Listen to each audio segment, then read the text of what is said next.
Fala pessoal, aqui é o Guilherme Brito, sejam muito bem-vindos a mais uma live aqui no canal da DBOCM, onde todas as semanas está trazendo informações para levar sua carreira para o próximo nível, quando o assunto é banco de dados Oracle. Esse que é o nosso objetivo, esse que é o nosso comprometimento aqui do canal da DBOCM. E hoje eu vou responder mais uma dúvida aqui da nossa comunidade de alunos, para a gente poder falar uma dúvida um pouquinho mais avançada sobre a alteração de IP no Exadata, uma atividade que eu já fiz diversas vezes em diversos clientes na América Latina aí, na época eu trabalhei dentro da Oracle no time de Exadata, e eu vou estar falando um pouquinho aí sobre como que você pode planejar esse tipo de atividade, quais são os conhecimentos, os pré-requisitos, como que você pode fazer isso com o menor impacto possível, para que você consiga estar à frente desse tipo de atividade quando o assunto é banco de dados Oracle e Exadata. Beleza? Você está gostando aqui, cara? Se inscreva no nosso canal, habilite as notificações, porque todas as semanas está saindo vídeos novos aqui, vídeos até mais avançados. Esse é um vídeo exclusivo da comunidade, tá? Então vai ser liberado primeiro na comunidade para depois ser liberado aí nos podcasts e no canal da DBOCM. Vamos lá, pessoal. O que eu queria trazer aqui para vocês? Uma dúvida um pouquinho mais avançada, né, sobre a questão de alteração de IP de Exadata. Eu acho que o primeiro ponto para a gente poder entender, lembrando, pessoal, quem é aluno da DBOCM, eu estou postando todos os links aqui que eu estou usando como referência, tá? Dentro da nossa comunidade de alunos, tá? Então lá você vai ter os links da documentação oficial ali de Exadata, cara. Eu sempre gosto de falar isso, né? Que o cara sênior é o cara que sabe achar muito rápido aquilo que ele precisa. Tá? Então, quem faz parte das nossas comunidades tem essa vantagem de conseguir ter acesso a esse material de forma estruturada, né? Até mesmo os links da documentação, materiais complementares e muito mais. Tá? Então, vamos lá, pessoal. Primeira coisa que eu queria trazer aqui para vocês, né? O que a gente precisa saber? Para fazer esse tipo de alteração, você precisa conhecer muito bem a topologia de rede do Exadata. Tá? Não tem como você querer assumir esse tipo de atividade sem entender como que funciona a arquitetura de rede do Exadata. E primeiro mapear como está o ambiente atual. Tá? Então você tem que conhecer bastante a questão da topologia de rede do Exadata. Quem faz parte dos nossos treinamentos tem aula explicando exatamente isso, os pré-requisitos ali de network para você preencher um EDA, para você entender como que funcionam as redes do Exadata. Eu vou dar um breve overview aqui para a gente poder lembrar um pouquinho sobre essa topologia de rede, para que vocês entendam. Tá? Mas o Exadata, normalmente, ele tem 3 redes que são mandatórias e pode ter uma quarta. Tá? Quais são as redes mandatórias? A rede InfiniBand, depois nós temos a rede administrativa e depois nós temos a rede client. Tá? Vamos uma por uma, né? A rede InfiniBand é uma rede somente interna, então ele não tem um gateway, por exemplo.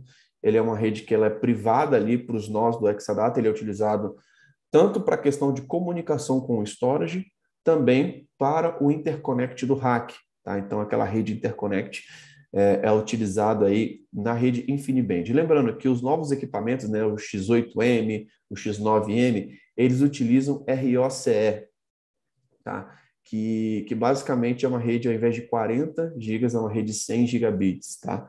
Então, quando a gente está falando dos equipamentos mais novos, nós temos o ROCE do Exadata, que basicamente ele tem um potencial muito maior do que o InfiniBand. Então, é o RDMA over Converged Ethernet. Tá? Então, você tem a questão do RDMA nas versões final M, né? X8M e X9M. Tá? Mas o conceito em si é o mesmo. Essa é a rede que é utilizada para a conexão do storage e para o interconnect do rack. Beleza? Segunda rede que a gente pode falar um pouquinho aqui é a rede administrativa, onde nós temos um switch administrativo dedicado, tá? Dentro do rack do Exadata. E nesse switch administrativo do Exadata, o que nós temos dentro dele, né? Nós temos a possibilidade de ter toda a rede de gerência ali isolada e organizada. Então, normalmente, é uma rede que ela é utilizada para acessos administrativos. Tá? Então, quando você vai fazer um SSH nas máquinas, normalmente você vai por essa rede. Tá? E é uma rede que ela é utilizada basicamente para esses acessos administrativos. Tá? Ela não é uma rede tão crítica quanto as outras. Tá? Se essa rede, por exemplo, ela sai fora, ela não estiver indisponível, não existe indisponibilidade no equipamento, tá? A não ser que ele seja feito um deployment de uma forma não adequada, tá? Mas normalmente você tem a questão dessa rede administrativa como algo que é para poder fazer realmente o isolamento, né? Aquela rede realmente de gestão, você vai fazer um SSH para as máquinas e etc. Então, você vai conseguir ter um SSH tanto para os suítes InfiniBand ou ROCE, os storage servers e os database servers, tá? Então, uma rede realmente dedicada para poder fazer esse isolamento aí dos equipamentos internos do Exadata. Terceira rede que nós temos, a rede client. Essa rede client é a rede que sai, de fato, o Oracle RAC, onde você vai ter os VIPs, os scans, os IPs públicos, né? Então, lá você vai ter todos os IPs ali do Oracle RAC em si, nessa rede client, tá? Essa rede client é uma rede importantíssima, é a rede do Oracle RAC. Cara, se ela estiver indisponível, as aplicações não vão conseguir estar conectando e tudo mais, tá? Opcionalmente, nós poderíamos ter mais uma ou duas redes separadas, tá? Você poderia ter uma rede de backup ou duas redes de backup. Se o Exadata ele for virtualizado, ele também pode ter essa possibilidade de você ter mais redes aí adicionais, tá? Lembrando que quando a gente está usando um Exadata oitavo, você tem limitações ali por conta de só ter um processador. Então, você não consegue habilitar ali tantas placas extras por conta do processador do Exadata 1 oitavo, que ele só tem um processador ao invés de dois. Tá? Então, esses são a primeira introdução que eu queria dar realmente sobre a parte de rede aí do Exadata, sobre essa topologia, cara. Você tem que entender muito bem essa topologia. Dentro das nossas aulas do DBLSM Club, do treinamento de Exadata, nós mostramos essa topologia. Isso é algo fundamental para um planejamento de uma nova instalação e principalmente para uma manutenção como essa, né, de alteração de IP. Cara, você tem que saber muito bem quais são essas redes. E aí, a gente já começa a entrar nos pré-requisitos da atividade em si, tá? Vou dar aqui alguns exemplos desse tipo de atividade que eu já realizei dentro de alguns clientes, tá? Você tem que entender qual o nível de alteração que você precisa fazer, tá? Vai ser necessário alterar todas as redes? Esse é um ponto importante, tá? Eu já fiz, por exemplo, alterações de um grande cliente de telecom, onde nós pegamos na verdade, foram 3 exadatas do data center do Rio de Janeiro, de um grande cliente de telecom, e foi para o data center de Brasília, tá? E nessa alteração, a rede client mudou, a VLAN mudou, mudaram várias coisas ali dentro dessa arquitetura, tá? Então, você precisa entender quais são as redes que vão mudar. A rede administrativa vai mudar, a rede client vai mudar, a rede de backup vai mudar, a rede interna ali, InfiniBand, ROCE, vai mudar. Então, você precisa primeiro mapear qual que é exatamente a necessidade de alteração de IP. Vai ser de uma máquina específica que está dando algum conflito, que por acaso subiu na rede que você vai precisar alterar. Sempre entenda que se subir uma máquina nova que está conflitando, seria melhor resolver do lado de lá e não no Exadata, até para poder manter um padrão de ordem de IPs. Então, a gente sempre segue essas boas práticas quando a gente está falando de Exadata. E aí existe o nível de alteração de IPs dos componentes, né? Lembrando que o DBNode, por exemplo, ele vai ter um IP público, vai ter um IP administrativo, vai ter um IP privado e pode ter um IP de backup. Tá? Então, ele pode ter 4 tipos de IP em cada DBNode. Tá? Vamos falar aqui agora nos switches. Tá? Lembrando que os switches ele vai ter um IP administrativo. Os storage servers eles vão ter IP administrativo e InfiniBand/ROCE. Então, a gente precisa entender quais são os IPs que vão ser alterados, a faixa de IPs, e quais os componentes que a gente precisa alterar esses IPs. Tá? Por exemplo, nos storage servers, a gente não vai fazer alteração da rede client. Por quê? Você não sobe IP da rede client dentro de um storage server. Tá? Você não sobe o IP da rede client dentro de um switch ROCE. Tá? Então, você precisa ter esse conhecimento de onde se encaixa cada IP dentro da arquitetura do Exadata. Se você não tiver esse conhecimento, cara, você vai ficar muito perdido aí na hora de executar esse tipo de atividade, tá? Então, a gente pode pensar na mudança de IP dentro dos componentes do Exadata, dentro do switch, dentro do storage, dentro do DBNode, tá? Então, você tem que entender que tipo de IP que vai ser mudado. E a gente pode mudar alguns IPs também diferentes, né? Você pode ter a necessidade de mudar, por exemplo, um DNS server. o IP do DNS Server que mudou na hora dessa mudança de data center, você pode mudar o NTP Server, por exemplo, tá? Você pode mudar outras configurações que estão relacionadas ali aos componentes, tá? Muitas vezes você pode mudar até mesmo o tipo de interface, tá? Muitas vezes você pode ter uma conexão de 1 GB e vai mudar ele para 10 GB. Você pode sair de um RJ45 e ir para uma fibra, tá? Porque se mudou de data center, tem uma necessidade também de mudar o tipo de interface. Então, são elementos que a gente precisa estar pensando nesse tipo de atividade.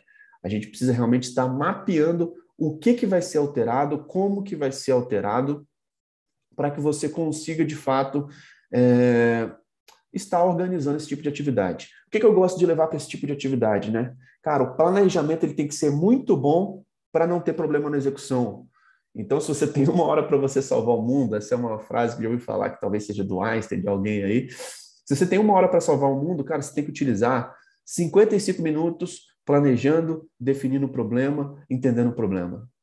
E 5 minutos, cara, você vai utilizar durante o processo de execução da atividade, tá? Então, nesse tipo de atividade, eu considero que se você tiver um bom planejamento, cara, você vai ter um mínimo de impacto, tá?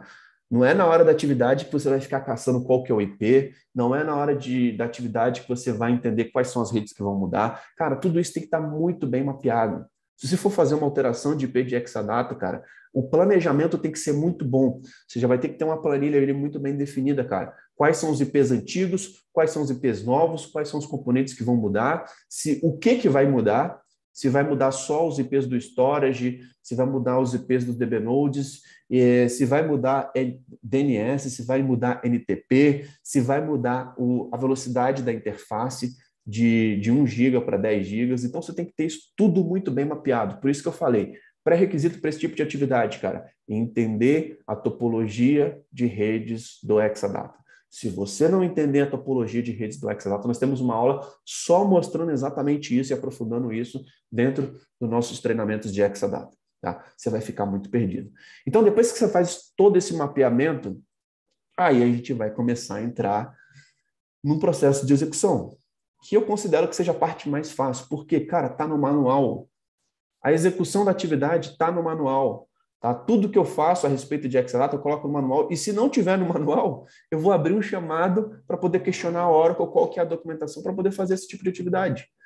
Tá? Então, a gente tem que entender, cara, a gente não vai tirar esse tipo de atividade da nossa cabeça. Esse tipo de execução, cara, não tem que ser. A Oracle tem que fornecer o procedimento oficial. E vocês vão entender algumas particularidades aqui de como alterar isso aqui. Alguns pontos que eu queria deixar aqui como observação também. Se você tiver alguma alteração no nível da rede client, tá? Se você tiver alteração no nível da rede client e tiver alteração nos database servers, que está relacionado à rede client, você precisa entender se o Exadata ele vai ser bare metal ou virtualizado, tá? Por quê? Se você tiver um Exadata virtualizado, você vai ter uma camada a mais para poder gerenciar a parte de rede, tá? Inclusive, existe uma nota bem interessante que eu vou deixar aqui para quem for aluno da DBOCM a respeito da parte de rede do Exadata virtualizado, tá? Existe um doc muito interessante que eu vou compartilhar dentro da nossa comunidade de alunos, embaixo do post dessa aula, tá? Desse podcast que a gente está gravando complementar, onde, de fato, essa questão do Exadata virtualizado, ele vai ter uma camada um pouco a mais. Então, você tem que entender também que na configuração da rede client, se você está colocando, se você tem VLANs configuradas, o que acontece? Dentro de um bound de interface de rede, você pode setar um IP diretamente para ele, tá? Ou você pode ter várias VLANs passando nesses cabos, tá? Então, isso é uma característica que normalmente é feita em um Exadata virtualizado, mas isso também pode ser feito dentro de um Exadata bare metal. Por quê? Você pode ter um bound ali de 2 interfaces, onde lá, nesse bound, nesses 2 cabos, né, que vão estar trabalhando em conjunto, você pode estar passando a questão de várias interfaces de rede. Você pode estar passando uma rede, 3 rede clients, por exemplo, você pode ter vários homes, tá? Você pode ter uma rede client e uma rede backup passando nos mesmos cabos. Você pode compartilhar um cabo, que muitas vezes ele é de 10 GB ali, o throughput dele, e você pode estar passando vários VLANs, tá? Então, é um tipo de configuração que normalmente ele é muito comum em Exadatas virtualizados, Porque você vai subir várias VMs e dentro das VMs você vai ter, por exemplo, 3 clusters e cada um cluster de produção, desenvolvimento e homologação. E cada cluster ele tem a sua VLAN separada de acordo para cada ambiente. Uma VLAN de produção, uma VLAN de homologação, uma VLAN de desenvolvimento. Tá? Então, são pontos que a gente precisa, cara, estar atento. Tá? Porque é um tipo de configuração de rede também que, se você não souber, cara, isso pode ser um gargalo. Tá? Isso pode ser um gargalo. Então, vou compartilhar com vocês também esse documento aí sobre a topologia de rede e também essa parte de como que você pode implementar uma VLAN a nível de um Exadata virtualizado, que hoje você tem 2 tipos, né, de Exadata virtualizados. Né? Na versão anterior você tem utilizando o Oracle VM, né, que é baseado no Xen, e você tem utilizando o Xen, né, que você tem o Exadata virtualizado baseado aí nas versões X8M e X9M, tá? Pessoal, para quem tiver mais iniciante, são muitas terminologias, tá? Aqui, de fato, da evolução do Exadata, então depende, inclusive, do modelo que você está mexendo, tá? Se ele é virtualizado ou não, então existem muitas possibilidades. Mas eu estou separando todas essas notas para vocês entenderem que essa é uma atividade de consultoria. Se vocês quiserem, a DBOCM também tem uma equipe de consultoria que a gente executa esse tipo de atividade, tá? Dentro dos ambientes, mas que tem uma documentação, precisa ter um conhecimento muito bom sobre Exadata. Nos nossos treinamentos a gente consegue aprofundar bastante sobre isso para você conseguir estar à frente desse tipo de demanda, tá? E vamos lá. Sobre essa questão da topologia, então, entender se ele é virtualizado ou se ele é bare metal. Essa também é uma informação muito importante, cara. Se você está com o Exadata virtualizado, você tem uma camada a mais e muitas vezes você vai ter que fazer algumas configurações também a nível de VM, tá? Para que você consiga fazer essa alteração, tá? Então, você tem que muitas vezes informar ali na fase da bridge ali, né? Que de fato é o Exadata virtualizado, que muitas vezes a VLAN, o número da VLAN mudou, tá? Então, essas são informações também importantes que a gente precisa estar atento quando você estiver à frente desse tipo de atividade, tá?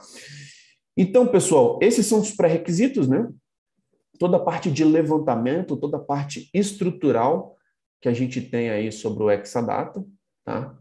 E depois que a gente tem tudo isso muito bem mapeado, tá? Então, não é uma atividade genérica, cara. É uma atividade que você vai ter que entrar, aprofundar bastante aí sobre os elementos. Eu estou separando aqui todas as notas que eu vou estar compartilhando aqui com vocês, tá? Vocês são alunos dentro da comunidade. Quem não faz parte da comunidade pode me chamar no inbox lá no Instagram, que eu posso passar o link para vocês realmente terem acesso a esse material complementar. Cara, é o ouro. Tudo que a gente faz aqui é baseado na documentação, tá? Tudo que a gente faz é realmente homologado e segue as boas práticas da Oracle. A gente pode compartilhar bastante com vocês. E aí, pessoal, depois disso, quais são as etapas, né? As etapas de fato, implementação das alterações, tá? Então, aí, na parte de implementação dessas alterações, o que a gente tem, né? A gente precisa entender que existem ferramentas, tá? Para você fazer a alteração desses IPs. Tá? Então, muitas vezes, você não vai fazer essa alteração simplesmente mudando a configuração de rede ali do Linux. Não. Tá? Existem algumas ferramentas que são utilizadas para poder fazer isso. Alguns lugares, né, você vai ter que fazer essa alteração manual, normalmente dos DB Nodes, tá? Você pode fazer isso utilizando a parte convencional. Nos storages também, desculpa, nos switches também.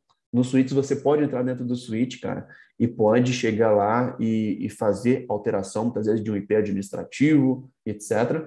Mas nos storages, cara, existe um utilitário, tá? Tanto nos storages, tanto nos DB Nodes também existe, tá? Mas normalmente é mais comum a gente utilizar isso aqui nos storages. A questão do ipconf, tá? Que tá dentro da imagem do Exadata, que é um utilitário que ele vai falar o que você quer mudar. Você quer mudar o domínio, você quer mudar o DNS, você quer mudar o IP, você quer mudar o nome, o hostname, por exemplo, da máquina, tá?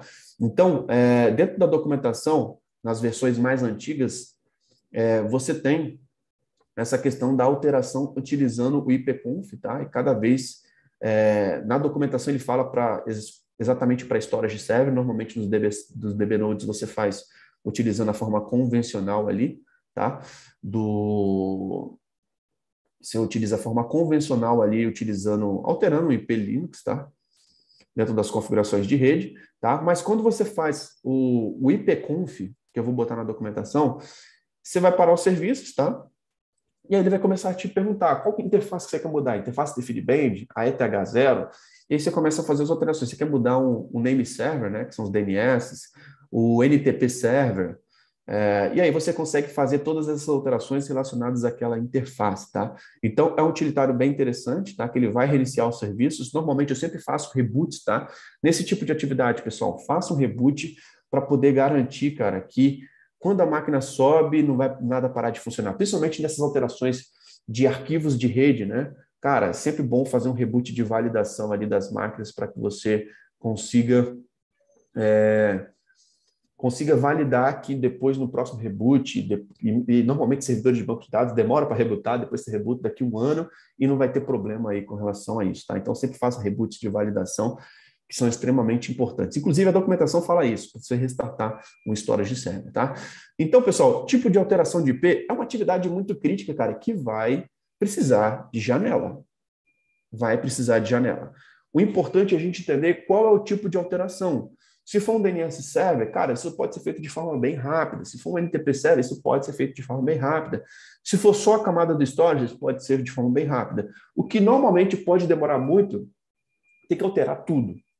Igual esse tipo de atividade que eu fiz dentro de um cliente de telecom que mudou do data center do Rio de Janeiro para Brasília. Cara, teve que alterar praticamente tudo. Acho que só a rede Finiband que não teve que mudar, mas teve que mudar toda a estrutura de IPs da rede administrativa, toda a estrutura de IPs da rede client. E aí, lembrando, quando a gente está alterando dentro da rede client, pessoal, conceitos de Oracle Hack. Você vai precisar saber Oracle Hack. Você vai fazer lá um OIF-CFG, get-if, você vai verificar quais são as faixas de IPs que estão registradas para o IFINIBAND, quais são as faixas de IPs que estão registradas para a rede pública, tá? E aí, se mudar o range de IP, você vai ter que mudar essa configuração, você vai ter que fazer um OIF-CFG, fazer um set-if menos global e definir qual que é a rede de fato do seu interconnect, tá? Então, você vai ter que ter alguns conhecimentos, principalmente de hack, porque o hack ele é uma premissa dentro do Exadata. Então, quando você está utilizando o Exadata, cara, você tem que entender que dificilmente você vai estar alterando um Exadata que não esteja utilizando hack, tá? Porque o hack é um dos elementos que mantém a alta disponibilidade. Então, o hack é altamente recomendado dentro do Exadata. Se você tem um Exadata e não está utilizando hack, eu já vi esse tipo de situação dentro do ambiente, ele suporta, mas não é recomendado, tá? Não é boa prática, tá? Então, você tem que ter o Oracle Hack aí dentro dessa camada aí do Exadata, tá? Então, você vai ter que ter aqueles conhecimentos ali de mudar IP dentro de um cluster, tá? Tanto na rede interconnect, tanto na rede pública, tá? Você vai ter que alterar IP dentro do storage e também entender que a alteração de IP, tanto de IFINIBAND, tanto da rede client, ele também deve ser feita dentro do database server. E aí, dentro do database server, você pode fazer utilizando aquela alteração dentro das configurações de bound ali, como se fosse um arquivo Linux, um servidor Linux mesmo, tá? Dentro dos DBNodes, a documentação ele pede para você alterar a sequência de IPs, o arquivo diretamente, tá? Se for virtualizado, você vai ter algumas camadas ali a mais, verifica se você tem VLAN, se você não tem VLAN, tá? E sempre faça um reboot posteriormente para você validar esse tipo de atividade, tá? Lembrando, database server, é importante que você altere o cell_init.hora e o cell_ip.hora, tá? Se você não alterar esses IPs, tá? Principalmente quando a gente está falando de IPs IFINIBAND, tá? Você também pode ter problemas, cara. Você pode ter problemas. Por quê? Dentro do cell_ip.hora, você vai botar quais são os IPs dos storages de IFINIBAND. Se esse arquivo não estiver atualizado, você vai mudar o IP IFINIBAND e ele não vai conseguir se comunicar com o storage. Então, é muito importante que você entenda a arquitetura do Exadata. Tudo isso tem na documentação e eu vou colocar nos logs aqui, nos arquivos complementares, para que você consiga seguir e fazer o planejamento dessa atividade. Então, é uma atividade que ela requer muito planejamento e se você tiver feito um bom planejamento, a execução, cara, é simplesmente executar comandos. Por quê? O ideal, cara, é que você já deixa tudo scriptado, a tabela de IPs, a quantidade de IPs e faça, de fato, essas alterações para que não tenha problemas. Esse processo pode demorar sim, tá? Dependendo da quantidade de alterações, cara, vai ter que alterar um Exadata full e vai ter que alterar todas as redes. Cara, vai demorar para caramba. Eu fiz isso já no Exadata full. Por quê? Eu estou falando de 8 DB nodes e eu estou falando de 14 storage servers. Pessoal, se a gente fizer a conta básica aqui, 14 mais 8, eu estou falando de alterações de 22 servidores, mais os switches, dependendo se for alterar a rede administrativa ou não. Eu estou falando de 24 componentes, você vai ter que fazer um SSH e vai ter que executar ali, tá? Então, são atividades, de fato, que vão necessitar ali de um bom conhecimento da arquitetura.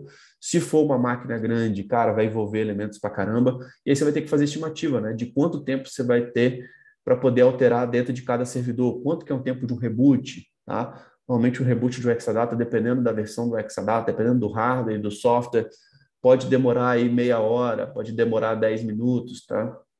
Então, tem que avaliar muito bem. Se, por exemplo, em 1 hora você consegue alterar um database server, tá? E aí você vai ter que alterar 8 database servers, cara, então são questões de 8 horas, mais cada storage server. Cara, você vai ter que fazer uma janela aí, um bom planejamento até para passar uma estimativa de tempo que você consiga executar, que tenha um plano de rollback, que você consiga, de fato, voltar uma configuração caso seja necessário, tá? Então, sempre pense no plano tanto de execução e tanto, cara, deu problema, eu vou precisar voltar. Ah, foi cancelada a atividade, cara, deu problema aqui no switch, a gente vai ter que voltar para a configuração anterior. Cara, isso pode acontecer. Então, tudo isso tem que estar no planejamento. Mas um bom planejamento, cara, ele é importantíssimo para que a execução seja muito boa, cara. Então, planeje bem, principalmente esse tipo de atividade no Exadata, para que você consiga executar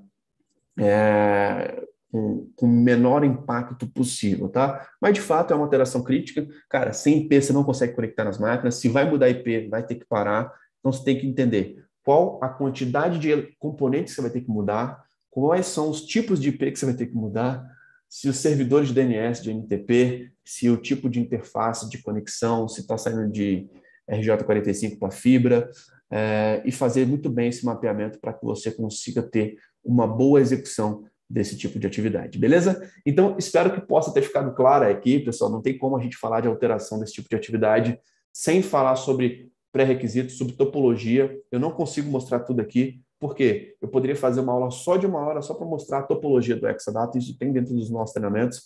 Então, se você quer, cara, dominar Exadata, me chame lá no inbox do Exadata, me chama lá no inbox do Instagram, fala que você viu esse podcast, que você realmente quer fazer parte do nosso treinamento, para que a gente consiga te ajudar a poder planejar esse tipo de atividade e a dominar, de fato, o Oracle Exadata. Beleza? Então é isso, pessoal. Queria agradecer aqui a sua participação. Lembrando que nós estamos com a galera aqui também no nosso Zoom. Se tiver alguma dúvida, podem colocar, que terminando aqui essa live eu vou poder estar respondendo vocês também.